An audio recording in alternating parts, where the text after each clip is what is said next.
हाय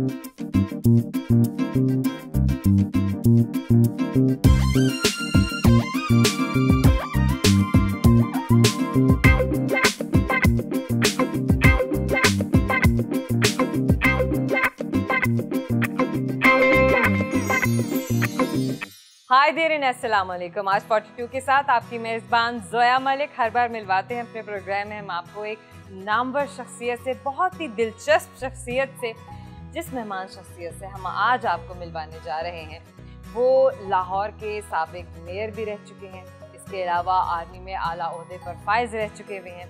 colonel Mubashir Javed के बारे में मैं बात कर रही हूँ, यकीनन आप भी जान गए होंगे। इस वक्त हम उनके घर में मौजूद हैं, वो हमारा इंतज़ार कर रहे हैं अपने घर के अंदर। पूरा दिन हम आज उनके साथ गुजारने वाले हैं। हम भी मिलेंगे, उनकी ज़ात के बारे में जानेंगे और आपको भी मिलवाएंगे। जल्दी से अंदर आ जाइए। अस्सलाम वालेकुम, वेलकम। कैसी हैं आप? खैरियत से? आइए आइए आइए।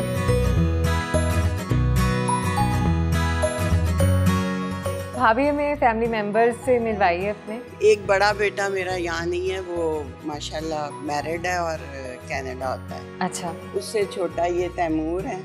अच्छा। और ये उनकी मिसेस है और ये बेटा है और वो छोटा बेटा है मेरा तैमासिफ। माशाल्लाह माशाल्लाह मेरे 3 बेटे हैं, 2 बहू हैं, 1 पोता है। माशाल्लाह माशाल्लाह। घर में घर के सारे निज़ाम, सारे जो मामलात होते हैं, डिसीशंस जो घर के लिए जाते हैं, उसमें कर्नल साहब का कितना रोल है और आपका कितना रोल है? जो घर के मेरे मामलात हैं, यानी किचन या कोई डिनर है उसका हिसाब या कोई मेहमान आ रहा है उसका, वो सारा मैं खुद देखती हूँ। अच्छा। बाकी फैमिली के कुछ ऐसे मैटर्स होते हैं बच्चों के, उनमें फिर ये मेरी गाइडेंस कर देते हैं मुझे। अच्छा। क्योंकि मैं अकेले नहीं वो कर पाती, फिर इनसे पूछ के चलती हूँ। कैसे शौहर हैं? अच्छे ये तो आपने यहाँ पर जो एक बड़ा ही डिप्लोमेटिक किस्म का एक जवाब दे दिया। नहीं, अच्छे। अच्छा, शुक्र है अल्लाह का, माशाल्लाह बच्चे बड़े जवान बच्चे हैं, माशाल्लाह उस उम्र को आ रहे हैं कि अंडरस्टैंडिंग है ही। तो जिंदगी का ये सफर जो आप दोनों का यहाँ तक गुजरा है, कितने साल पर ये मुहित करता है? ये जी 40 इयर्स। बहुत बड़ा सफर। माशाल्लाह माशाल्लाह, अल्लाह ताला इसी तरह से रखे। कैसा गुजरा ये 40 साल का सफर अभी तक? पिछले कोई 20-25 साल तो पता ही नहीं चला कि कैसे गुजर गए। वो इस तरह के बच्चे छोटे थे और कुछ अर्सा मुबशर हमारे साथ नहीं थे, ये आर्मी में थे। मैं बच्चों को लेके अकेली रहती थी यहाँ पे। कैसे संभालती थी घर को, बच्चों को? सब कुछ हो जाता था मैनेज। अच्छा, हो जाता था, परेशानी नहीं होती थी? नहीं कब किसी वक्त होती थी, लेकिन ऑलमोस्ट ये वीकेंड्स पे या 15 डेज के बाद आ जाते थे तो फिर सॉल्व हो जाता था। लेकिन अल्हम्दुलिल्लाह मेरे बच्चों ने मुझे तंग नहीं किया। कर्नल साहब रोब रखते हैं बच्चों पर? बहुत ज़्यादा। अच्छा, तो इसका मतलब आप क्या मतलब कहेंगे कि बच्चों पर अगर इस तरह से रखा जाए, रोब दबदबा, उन्हें कंट्रोल में, उनको डिसिप्लिन, बेसिकली डिसिप्लिन सिखाया जाए कि ज़िंदगी का जो एक खुद एक निज़ाम है, इसको एक तरीके से सलीके से गुजारना है। देखिए, वालिद जो होते हैं उनके पास बहुत सारा एक्सपीरियंस होता है और बेटियों की परवरिश में और बेटों की परवरिश में बहुत फ़र्क होता है।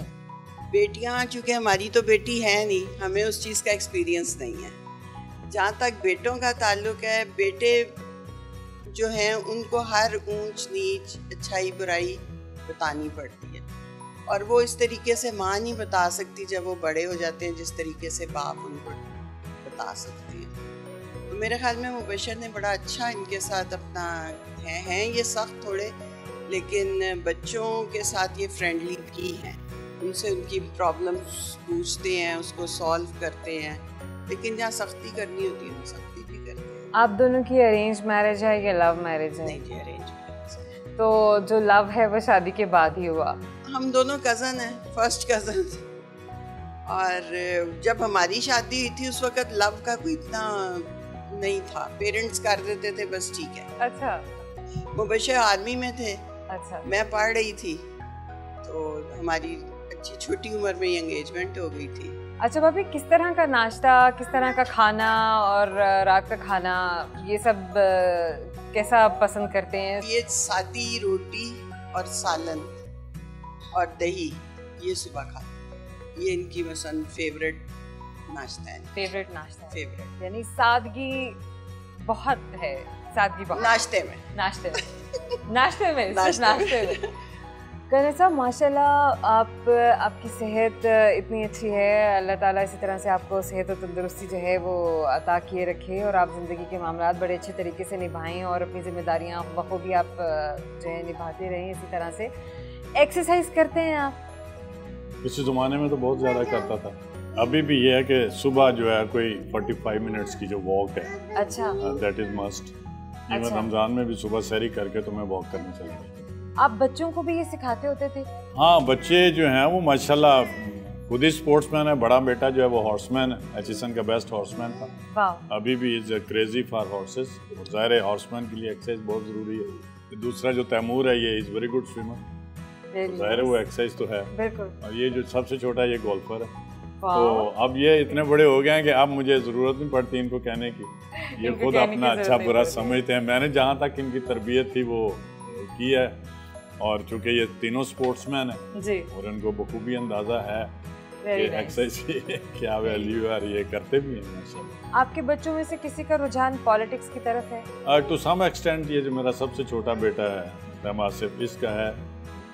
बड़े वाला चूँकि सिविल सर्विसेज में आजकल एक्स पाकिस्तान लीव लेकर कनाडा गया हुआ है, वहाँ मास्टर्स भी कर रहा है, कोई जॉब भी कर रहा है। तो ये जो दूसरे तैमूर साहब हैं, इनका तो बिल्कुल भी पॉलिटिक्स की तरफ नहीं है रुझान।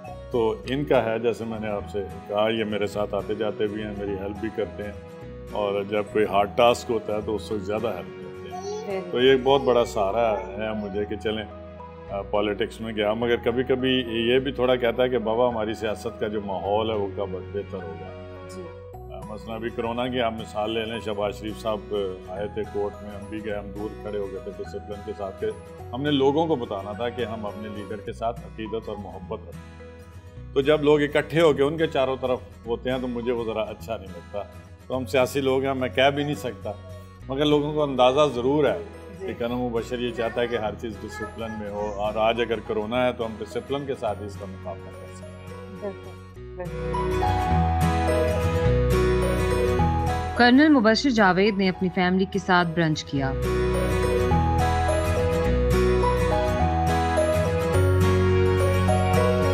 आपको आर्मी ज्वाइन करने का ख्याल कैसे आया? देखिए 71 की वॉर हो रही थी और हम कॉलेज में पढ़ते थे, और मुझे याद है कि मेरी अम्मा ने कहा कि लड़ाई शुरू हो गई, तो मैंने कहा फिर हम जा रहे हैं बॉर्डरों पे। हम जाते थे 71 में, 65 में भी जाते थे। तो मैं ये चाहता था कि मैं CSS करूँगा, मगर लड़ाई हुई जब लाहौर के ऊपर शेलिंग हो रही थी, तो हम 3-4 दोस्तों ने प्रोग्राम बनाया कि वी शुड जॉइन अप, और वो जज्बा था जिसके तहत हम फौज में गए, और अल्हम्दुलिल्लाह फिर 25 साल पूरे किए। आपने आर्मी में रहते हुए कहाँ कहाँ खिदमत सर अंजाम? देखें 72 में जब मैंने फ़ौज ज्वाइन की तो ऑब्वियसली 2 साल मिलिट्री एकेडमी में जाना होता है। उसके बाद थोड़ा अर्सा लाहौर रहा, और फिर मैं कराकोरम हाईवेज़ पे चला गया। अच्छा। KKH बन रही थी, उधर से गिलगित और स्कर्दू का जो लिंक है वो हो रहा था। तो मैं चूँकि कोर ऑफ इंजीनियर्स में गया था, कोर ऑफ इंजीनियर्स जो है वॉर एंड पीस दोनों में हम एक्टिव रहते हैं। लड़ाई में हम बारूदी सुरंगें, बारूद, पुल, रोड, सड़कें बनाते हैं, और उसके बाद इन्फेंट्री का रोल करते हैं। तो ज़माना अमन में जितने भी हार्ड टास्क होते हैं वो आर्मी को दिए जाते हैं। तो आई वॉज़ लकी इनफ कि मैंने फ़ौज के इब्तिदा में ही मुल्क की खिदमत इस तरह शुरू की कि हमने ऐसे इलाकों में मेरी पोस्टिंग हुई जहाँ पर जान जोखों का काम था। हम भी जब 2 साल का टेन्योर करके आए तो 2 यूनिट्स थी, तो हम कुछ 42 हमारी कैजुअल्टी थी, जिनमें से कोई 8-9 डेथ्स थी, बाकी शदीद ज़ख्मी थे। तो वहाँ से मेरा करियर शुरू हुआ। उसके बाद मैंने आर्मी में सिविल इंजीनियरिंग की। उसके बाद फिर मैं 1-2 नेवी में डेपुटेशन पर गया। Then I was posted to royal Saudi air force, वहाँ से वापस आया, यूनिट कमांड की, और फिर मैंने एबटाबाद और जो बाड़ियाँ या मरी के दरमियान सड़क है उसके ऊपर मेरी तैनाती हुई। And then again I was posted to Lahore. Lahore आगे कुछ मेरी ज़ाती वजूहात थी, कुछ मेरा इंटरेस्ट जो था वो पॉलिटिक्स की तरफ भी हो गया था, तो कुछ लोगों को पसंद नहीं थी ये चीज़।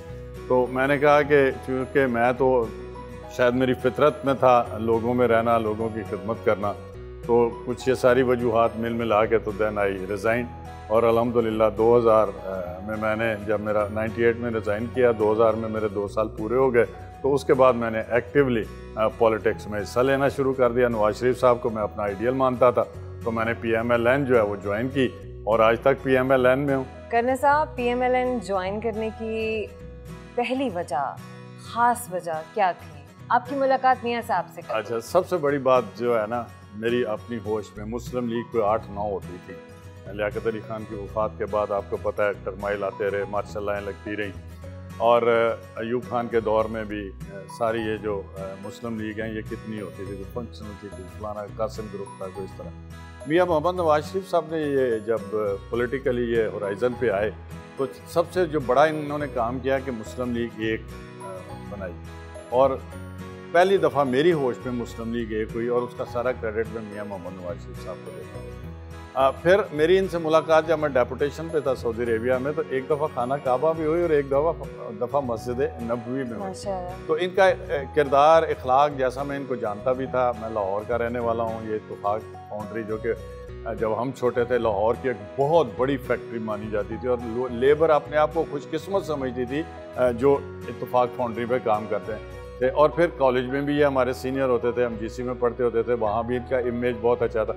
तो जब मैंने फ़ौज छोड़ी तो मैं पॉलिटिक्स की तरफ आया, तो मैंने सबसे पहले बल्दियाती इलेक्शन लड़ा। वो इलेक्शन मैं जीत नहीं सका, मगर अच्छा। उसके बाद मुझे जो ऑफ़र हुई वो पार्टी ज्वाइन करने की मलिक परवेज़ साहब ने और हाजी शरीफ साहब मजांग वालों ने। तो मैंने कहा जी आप कैसे मुस्लिम मुझे कह रहे हैं, मैं तो वैसे ही PMLN की तरफ हूँ।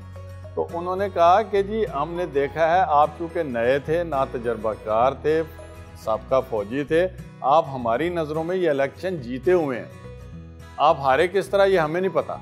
अच्छा। तो वो दिन था, तो मैंने उनको कहा जी लब्बैक, मैं पार्टी की तरफ हो गया, और उस दिन से लेकर आज तक बिल्कुल एक स्ट्रॉन्ग माइंड के साथ मैं पार्टी के साथ हूँ। मियाँ मोहम्मद नवाज शरीफ और शहबाज शरीफ साहब की पॉलिसियों की 100% तायीद करता हूँ, और उनका ये जो कहना है कि वोट को इज्जत दो, और मैं इसको इस तरह लेता हूँ, let the people be ruled by the people, और यही पार्टी का मोटो है, यही मियाँ मोहम्मद नवाज शरीफ साहब का मोटो है। और जिस तरीके से उन्होंने मुल्क की खिदमत की है उसकी कोई कंपैरिजन नहीं है। 5.9 पर लोग कहते हैं हमारी GDP थी जब मियाँ साहब गए हैं, और आज आप देख लें शरह नमू जो है वो माइनस में चली गई है, और जब मुल्क का हालत है वो आपके सामने है। नाउ यू कैन कंपेयर कि वेयर मियाँ नवाज शरीफ स्टैंड्स और कहाँ दूसरे लोग आप ग्रेड कर सकते हैं।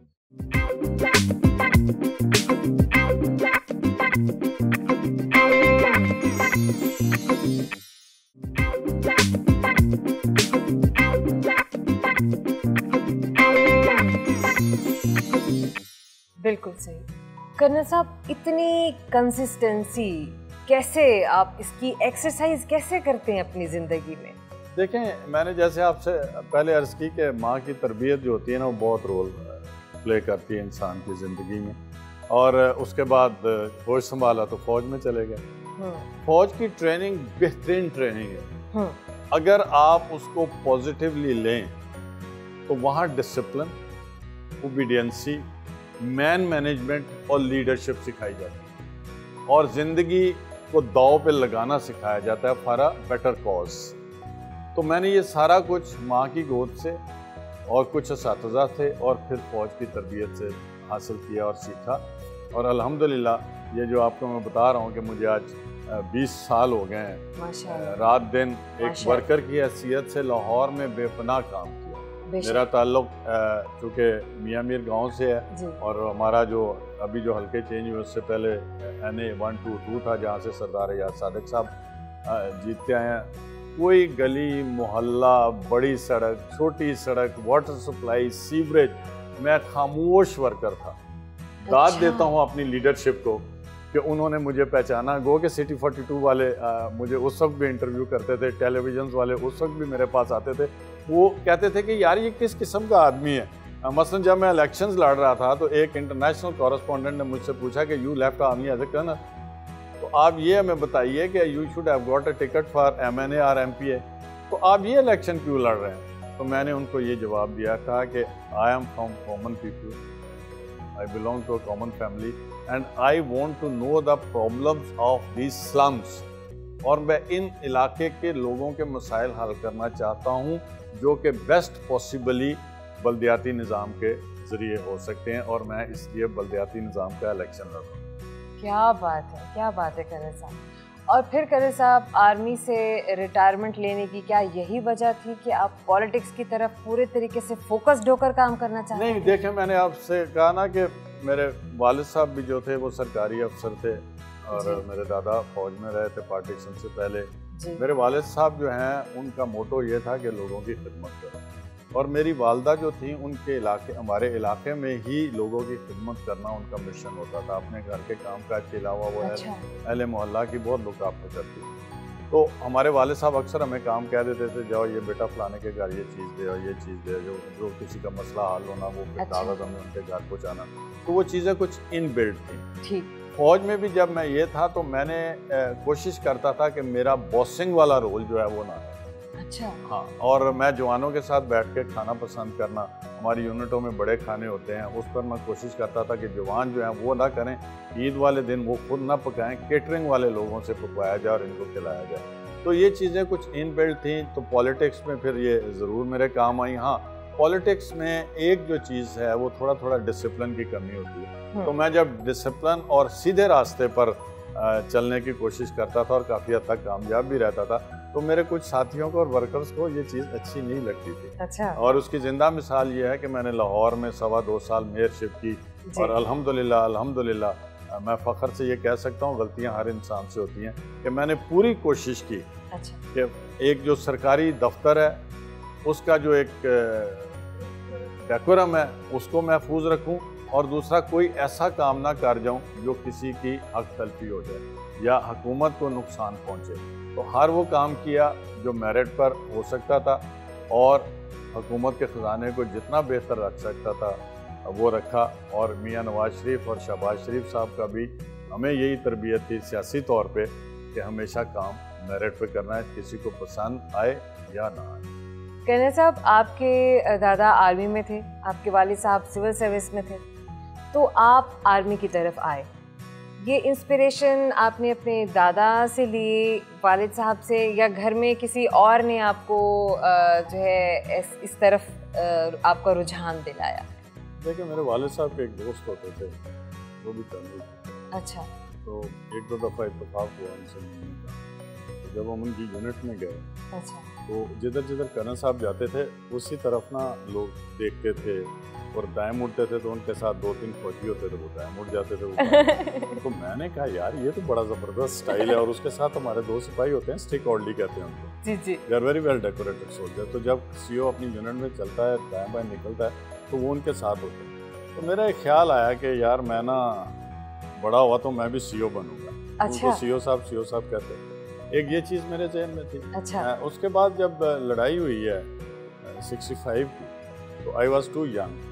तो उस वक्त ना एक सिविल डिफेंस होती थी फोर्स, तो मैं चूँकि छोटा था मगर कद में थोड़ा सा लंबा था, तो मैंने ज़िद करके तो सिविल डिफेंस ज्वाइन की। तो मुझे वो यूनिफॉर्म नहीं देते थे कि तुम बच्चे हो, हमने तुम्हें यूनिफॉर्म नहीं देनी। अच्छा। तो मेरे वालिद साहब ने मुझे यूनिफॉर्म लेकर दी, और मैं सारी रात उनके साथ फिरता था। अब इन दोनों बातों को अगर आप ऊपर लिंक कर लें, जैसे मैंने आपसे पहले अर्ज़ किया कि मैंने आर्मी ज्वाइन की 71 में, शायद हो रही थी, तो हम इंटरव्यू दे रहे थे जी। तो अल्लाह ताला ने मुझे वो सीओ भी बना दिया, यूनिट में फौजी भी बन गया। नंबर 2, मैं जो सिविल डिफेंस में जाता था, तो आज से 7 साल पहले, बल्कि 8 साल पहले लाहौर के लिए सिलेक्शन होनी थी चीफ वार्डन सिविल डिफेंस की। तो मुझे मेरी पार्टी ने लाहौर का चीफ वार्डन सिविल डिफेंस जो है वो नॉमिनेट कर दिया। तो मैंने वो खिदमात भी लाहौर की सरअंजाम दी। अभी जब नई हुकूमत आई है तो इन्होंने मुझे हटा दिया, और उसके बाद मैं जब मेयर बन गया, तो मेयर ही चीफ वार्डन सिविल डिफेंस भी होता है, तो मेरे पास वो ओहदा भी था। तो अल्हम्दुलिल्लाह वो सारी चीज़ें जो हैं, जो मैंने बचपन में एक किस्म के ख्वाब देखे थे या मेरे जहन में आया करती थी, वो अल्हम्दुलिल्लाह सब पूरी हुई। कभी कभी ये भी होता था कि मैं देखता था जब जुल्फ़िकार अली भुट्टो साहब थे ना, तो वो जिधर से जाते थे लोग उनको हिलाते थे हाथ और ये वो, तो कभी ये भी ख्याल आता था कि यार या फौजी अफसर बन जाए या बंदा सियासतदान बन जाए। तो वो भी खुदा ने पूरी की। और देखें, लाहौर का जो सबसे बड़ा ओहदा है बेयर का वो मुझे मिला। गो के हमारे मुल्क में इसको रगड़ा दिया जाता है और इमरान खान साहब ने आके हमें इलेक्टेड लोगों को हटाया है, जो कि सरीहन ज़्यादती है। मगर मैं अभी भी, अगर आप देखें तो मैं इलेक्टेड मेयर अभी भी लाहौर का हूँ। लीगली इन्होंने जो भी कानून बनाया जिस तरह भी हटा दिया है, हमारा टेन्योर भी अभी चल रहा है, हम काम नहीं कर रहे। मगर बारहा मैंने इनको ऑफ़र किया आपके चैनल्स के थ्रू कि जी आज भी मुझे अगर कोई खिदमत है, ख़ास तौर पर कोरोना के हवाले से, मैं और मेरे लाहौर के जो इलेक्टेड यूसी चेयरमैन, काउंसलर्स और वाइस चेयरमैन हैं, वो हम सारे लाहौर की खिदमत करने को तैयार हैं। तो इस तरीके से ये मेरा जो सफ़र है और जो बचपन में ख्वाब देखे थे या ख्यालात आए थे, मैं अल्लाह ताला का किस तरह शुक्र अदा करूं कि वो सारे पूरे हुए। इसमें कोई शक नहीं कि इंसान अपनी मेहनत करता है, मगर मेरी माँ जो 92 ईयर्स ओल्ड है, उसकी दुआएं बहुत बेशक, और मेरे माँ बाप की जो तरबियत है उसने मुझे यहाँ तक पहुँचाने में अल्लाह की करम नवाजी के साथ साथ बहुत किरदार अदा किया। 71 की जंग के दौरान बड़ा जोश था, बड़ा जज्बा था।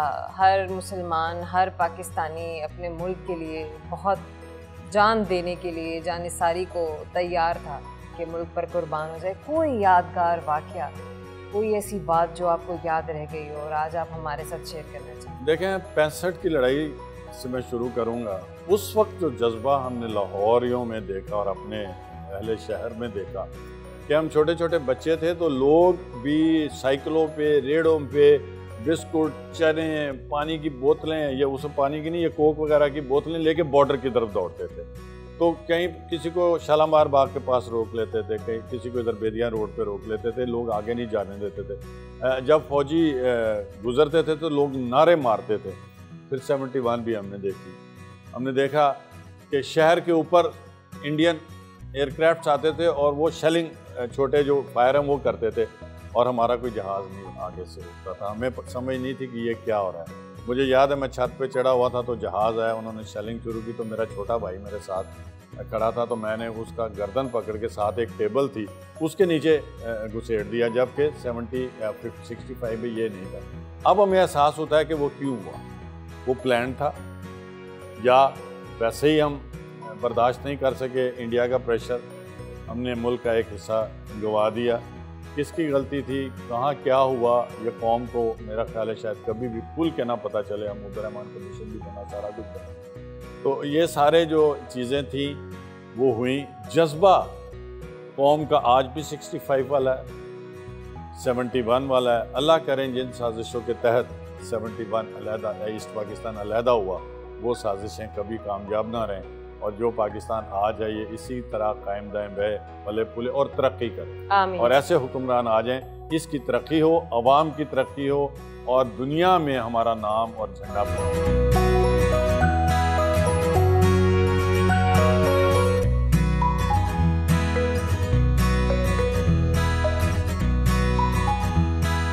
खैर साहब, फ्रंटलाइन डॉक्टर्स जिस तरीके से कोरोना वायरस की जंग लड़ रहे हैं, आपकी नज़र में हुकूमत इन्हें फैसिलिटेट कर रही है, और अगर कर रही है तो किस हद तक कर रही है? देखें, जहाँ तक मैं समझता हूँ हुकूमत जो है वो डॉक्टर्स को बिल्कुल फैसिलिटेट नहीं कर रही है। हमने जब ये शुरू में देखा तो पार्टी लेवल के ऊपर हम सीनियर पार्टी वर्कर्स ने हर हॉस्पिटल में जाके इनको 2-2 हज़ार किट्स दी, और पूरे पाकिस्तान में हमने 50,000 ये जो पूरा ड्रेस होता है ये इनको बांटा। अभी भी अगर आप डॉक्टर्स के पास जाएं तो मौजूदा हुकूमत डॉक्टर्स को ना तो उनकी पर्सनल केयर के ऊपर तवज्जो दे रही है कि इनको ड्रेसेस देने हैं, इनको किट्स देने हैं, या अपने आप को संभालें, उनको इनिशिएटिव देना है, स्पेशल अलाउंसेस देने हैं, खाली बातचीत की हद तक है। और ना ही डॉक्टरों को फैसिलिटेट कर रही है इन मेडिसिन्स, इन हॉस्पिटल्स। और डॉक्टर्स बार बार कह रहे हैं कि बहुत बड़ा एक तूफ़ान आ जाएगा, एक हशर बर्पा हो जाएगा, मगर आज भी उनकी तरफ कोई हुकूमत का नुमाइंदा जो है वो तवज्जो से उनकी बात नहीं सुनता। आपका शरीफ फैमिली से बहुत करीबी ताल्लुक है, ये ताल्लुक कैसे बना? देखें, लोग समझते हैं कि मेरा शायद उस फैमिली के साथ ज़ाती ताल्लुक है। ज़ाती ताल्लुक कतई नहीं है। जैसे मैंने शायद आपको पहले कहीं बताया हो कि खाना काबा में जब मैं सऊदी अरेबिया में था तो मेरी मुलाकात मियां नवाज शरीफ साहब से हुई, और इन्होंने जिस तरीके से मुस्लिम लीग का नाम बुलंद किया तो मैं खुद ब खुद इंक्लाइंड होता गया। फिर मैं लाहौर में था कॉलेज उसी में पढ़ते थे, कुछ कॉमन फ्रेंड्स थे, डायरेक्ट मेरी इनसे कभी भी दोस्ती नहीं हुई। तो मेरी जो ये जिस सड़क से गुजर रहे हैं, ये आज से मैंने 12 साल पहले एज अ पॉलिटिकल वर्कर अपने आप को वॉलंटियर करके बनवाई थी, यहाँ धर्मपुरे से लेकर रेलवे स्टेशन तक। और शहबाज शरीफ साहब से हमने ये इफ्तिताह करवाया था, यहाँ से MNA होते थे अयाज सादिक साहब। तो इस तरह के काम जब मैं करता गया तो पार्टी में लोगों को पता चलता गया कि भाई देयर इज समबडी जो एक दीवानगी की हद तक पार्टी की खिदमत भी कर रहा है, इलाके की भी खिदमत कर रहा है। अच्छा। अपना जो इलाके का MNA MP है उनके साथ भी ये चलता है, लोगों को भी देखता है। तो ये एक पूरा अगर आप कहें कि मैं मेरिट के ऊपर मेरी जो हक था शायद उससे भी ज़्यादा मुझे पार्टी लीडरशिप ने ओहदा दिया, और जिसके लिए मैं ये समझता हूँ कि मियाँ नवाज शरीफ साहब जो हैं वो पहचान लेते हैं अगर उनकी नज़र में कोई बंदा चढ़ जाए तो। क्योंकि मैंने ना कोई लॉबिंग की, ना मैंने खुदा ना खास्ता कोई चंदे दिए जिस तरह लोग कहते हैं, मुझे नहीं पता सच है या झूठ है। तो अल्हम्दुलिल्लाह मैं पार्टी के साथ अगर प्यार और मोहब्बत ना करूं तो फिर ये मैं अपने साथ नाइंसाफी कर सकता हूं।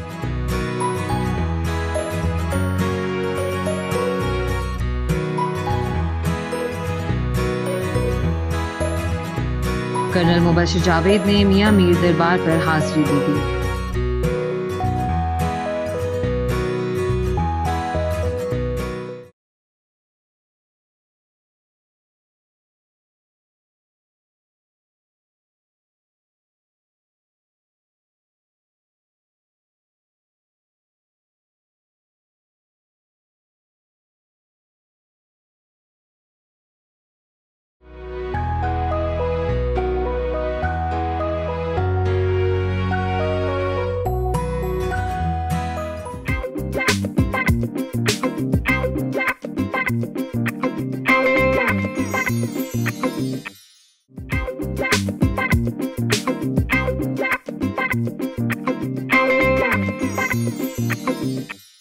साहब, आप इतना पहले से शहर लाहौर, मतलब लाहौर शहर में आप रहे हैं, पले बड़े हैं, आपने आँखें खोली, इसको गांव से शहर में बदलते हुए देखा, वो जो तब्दीली आपको याद रही है और याद है वो आप हमारे साथ शेयर करें। लाहौर, मैं और लाहौर मुझे ऐसा लगता है जैसे हम लाजिम मलजूम हैं। ये मैं अपने गांव में इस वक्त जा रहा हूँ, ये मौजा मियां मीर है, ये सामने ज़मान पार्क है जहाँ से इमरान खान साहब का ताल्लुक़ है।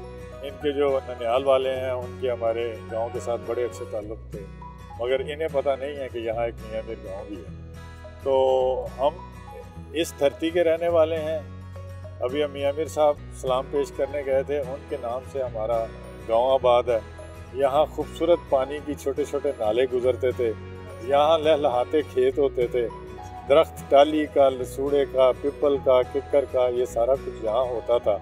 और मैं इसी माहौल में पला और बड़ा, और मैंने देखा कि ये मेरा गांव जो है मियां मीर गांव से अपर माल स्कीम में कैसे कन्वर्ट हुआ।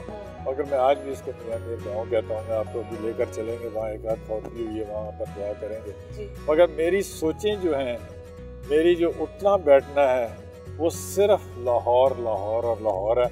मैंने लाहौर की, अल्लाह ने मुझे शायद इसी मोहब्बत की वजह से मेहरशिप दी। मेरा वतन पाकिस्तान है, इसमें कोई शक नहीं है, मगर मुझे इस धरती से, ये जो मेरे साथ से भी कब्रिस्तान गुजरा है, मेरी यही दुआ है कि मैं इस धरती में पैदा हुआ और इसी कब्रिस्तान में, इसी धरती में दफन हो जाऊँ, और आखिर में मेरे ऊपर नाम मेरी अल्लाह का, मेरे नबी करीम सल्लल्लाहु अलैहि वसल्लम का, मेरे माँ बाप का हो, और मुझे इसी इलाके के जो लोग हैं मेरे अपने, वो मुझे सुपुर्द खाक करें। ये मेरी ख्वाहिश है, और मेरी इस धरती के साथ इतनी लाजवाल और बेमिसाल मोहब्बत है। अब मैं अपने इलाके से जा रहा हूँ, मुझे एक सुकून महसूस हो रहा है। मैं अपनी वालदा से आपको आज ज़रूर मिलाता। अब मेरा ये सामने आबाई घर है, मैं यहाँ ज़रूर लेकर जाता, मगर वो 92 ईयर्स की हो। मैं अपनी माँ को हर दम याद करता हूँ, सलाम पेश करता हूँ कि यहाँ से उसने मुझे तालीम दी, तरबियत दी, अपनी गोद में मुझे हर चीज़ सिखाई, और मैं लाहौर का मेयर बना। और आज मुझे ये एजाज़ हासिल है कि आप जैसे जो चैनल हैं मुझे इतना वक्त देते हैं और मेरी बातें सुनते हैं और लोगों को सुनाते हैं।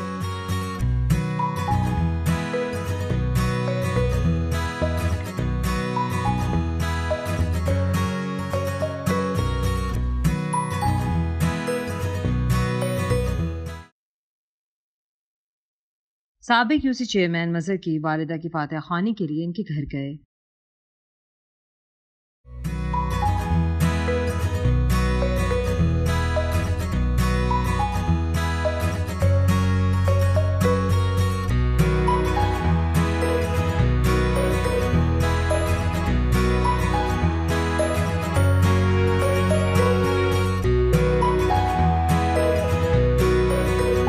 अपने इलाके में लोगों को हैंड सैनिटाइजर, मास्क और सोप तकसीम किए।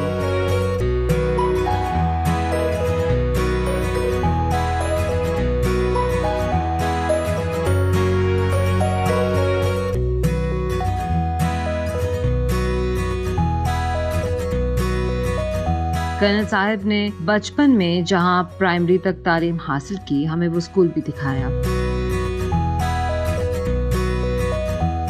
कर्नल साहब, क्योंकि आपका सियासी दफ्तर आपके आबाई इलाके में है, जब आप यहाँ नहीं होते हैं तो आपके एब्सेंस में कौन लोग हैं जो यहाँ ज़िम्मेदार हैं, यहाँ के मामलात, इंतज़ामात कौन संभालता है, देखता है? देखें, ये मेरी खुशकिस्मती है कि हम, वैसे तो सारा लाहौर मेरा अपना है, मेरा इलाका है, ये जहाँ जगह जिस जगह बैठे हैं ये मियाँ मीर गाँव है। तो मेरा जो ऑफिस का बंदोबस्त है, एक हमारे बरखुरदार हैं अली एजाज साहब और इसके साथ और 3-4 दोस्त हैं।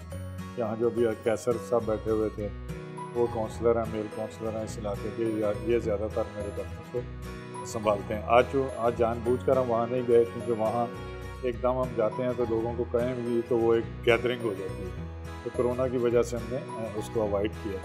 पहले जो हमारे यूसी चेयरमैन थे मज़र साहब उधर गए थे, ये हमारी बहन है, ये इस इलाके की इलेक्टेड काउंसलर थी, तो अभी हम इनकी तरफ आ गए। ये गांव से ज़रा बाहर है तो इसलिए यहाँ पर रश कम होने के चांसेस हैं। मेरे दफ्तर में रश ज़्यादा हो जाता है, तो इसलिए हम यहाँ आए हैं। ये हमारी बहन, हमने काउंसलर मुंतखब करवाई थी, बड़ी मुश्किल से, ये मानती नहीं। अच्छा। तो ये इनका ताल्लुक चूँकि इसी गाँव से था, इनकी शादी भी हमारे यहाँ अजीज़ा अम्मी के घर हुई है, तो इसलिए ये बहुत बेहतर तरीके से इस यूसी के मसाइल को समझती है। अच्छा।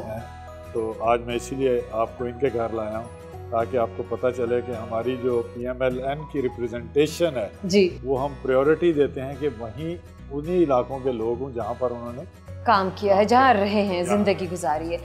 अच्छा, तो रज़िया साहिबा, जब आप, क्योंकि मुझे ही पता चला है आप घरेलू खातून थी, बिल्कुल एकदम से इतनी बड़ी जिम्मेदारी, और किस तरीके से इन जिम्मेदारियों को निभाया, हौसला कैसे पैदा हुआ, फिर आगे रास्ते से रास्ते कैसे निकलते गए?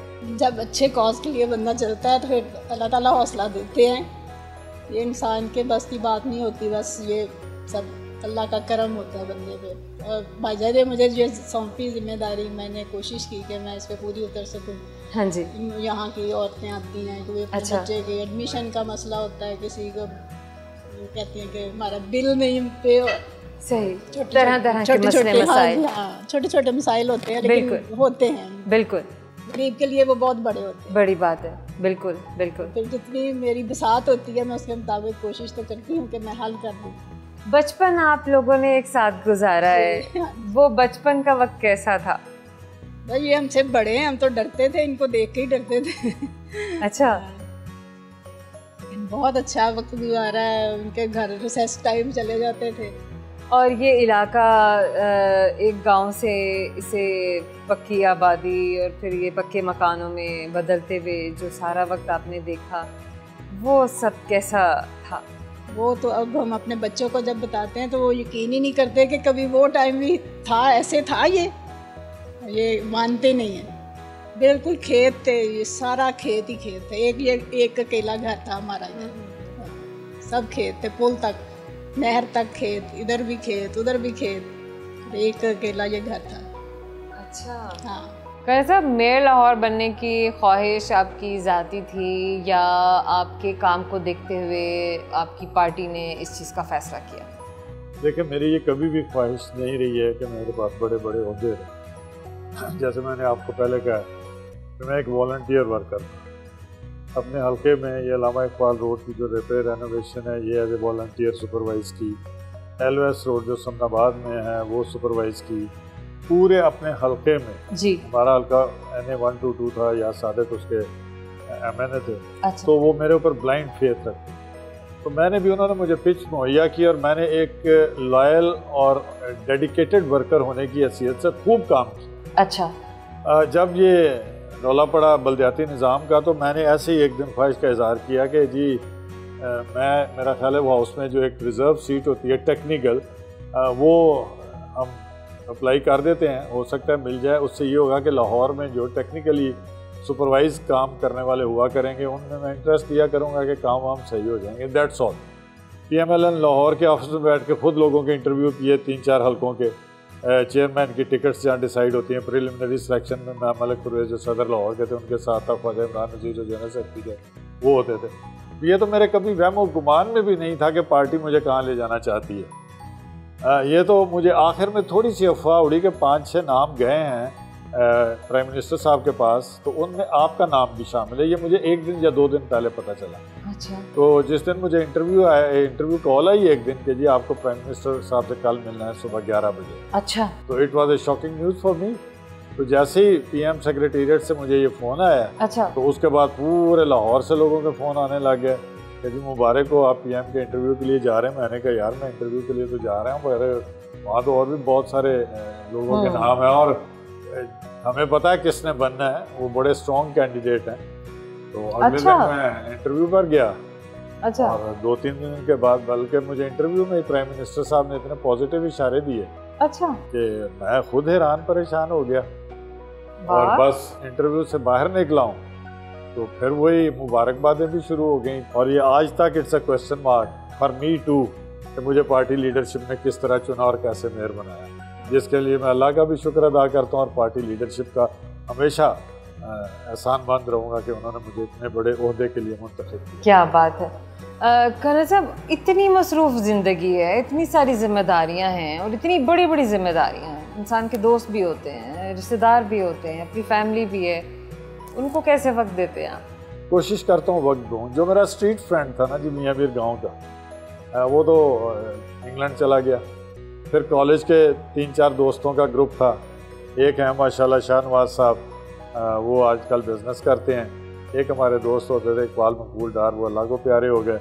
और एक असमत है, मेजर असमत, वो भी हैं मगर वो ज़्यादा अपना अल्लाह की इबादत में वक्त गुजारते हैं। ये जो डेडिकेटेड दोस्त होते हैं। बाकी यंगस्टर, ये आपने अली को देखा है, अभी कैसर था, ये सारे बच्चे हैं मेरे बच्चों की तरह, ये भी मेरे दोस्त हैं जी। तो वक्त बड़ा अच्छा गुजरता है। फ़ौज में जो दोस्त हैं वो ज़्यादातर पिंडी रहते हैं, तो बस दोस्तों के सहारे हूँ।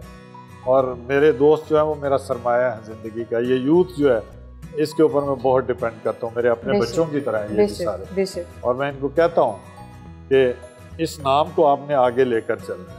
इस इलाके को, मियाँ मीर गाँव को, ये पहली दफ़ा एजाज़ हासिल हुआ है कि इतना बड़ा ओहदा इस गाँव में आया है।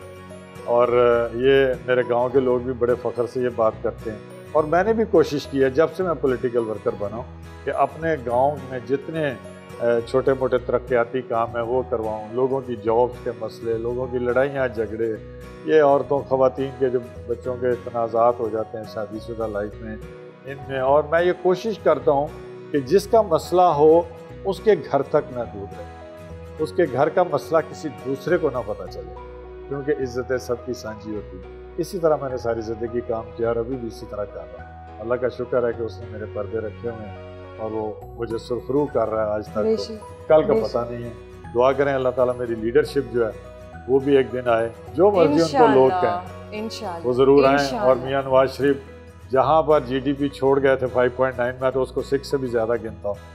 तो ये जो अभी माइनस में आ गई है, वहाँ से वो फिर मुल्क को लेकर उठें। अभी उनको बहुत मेहनत करनी पड़ेगी। अल्लाह उनको ज़िंदगी और तंदुरुस्ती दे और पाकिस्तान की आवाम के ऊपर अल्लाह ताला अपना ख़ास करम करे और इस कोरोना की जो वबा है इससे अल्लाह ताला हमें जल्द अज जल्द छुटकारा दे।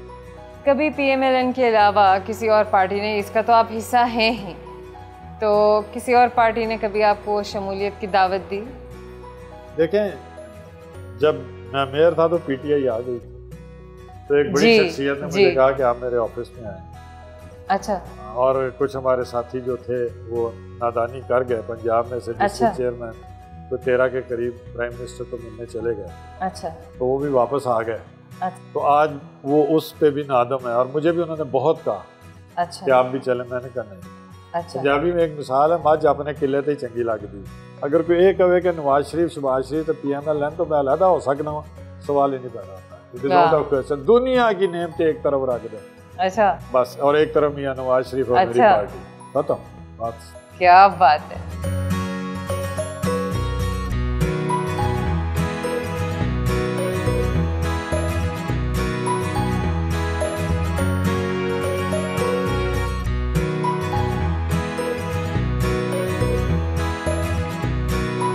अपने कॉलेज की क्लास फेलो शाहनवाज से मिलने के लिए गए।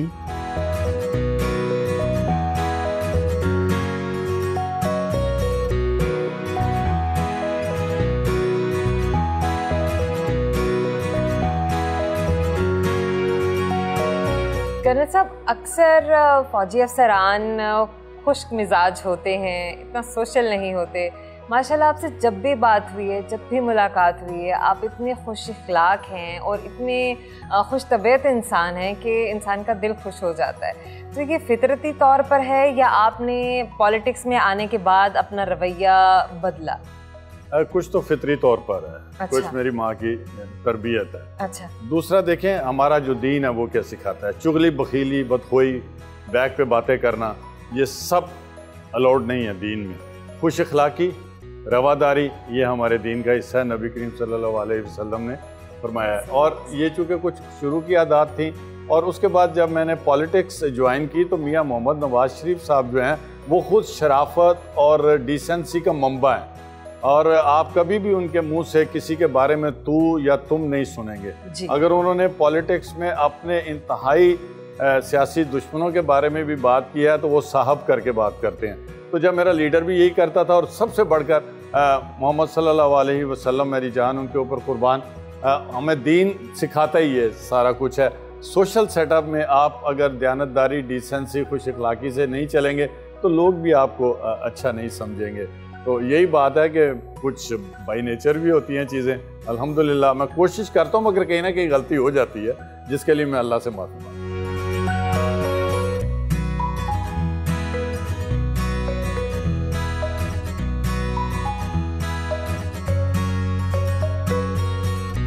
Thank you so much colonel साहब, थैंक यू सो मच। बहुत शुक्रिया जोया आपका, और मैं सिटी 42 का दिल की गहराइयों से शुक्रिया अदा करता हूँ कि आपने हमें इस काबिल समझा कि हमें इंटरव्यू हमारा किया और लाहौर के शहरियों को बताया कि उनका मेयर उनके लिए क्या एहसासात रखता है और क्या लाहौर की मोहब्बत है इस मेयर के दिल में।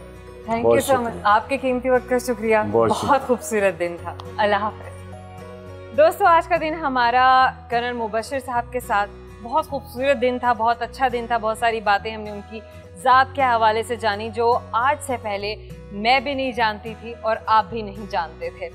आपसे मुलाकात होगी अगले इतवार फिर एक नई शख्सियत के साथ, एक खूबसूरत से मेहमान के साथ। अपना ख्याल रखिएगा, दुआ में याद रखिएगा और अपना फीडबैक देना मत भूलिएगा। अल्लाह हाफ़िज़।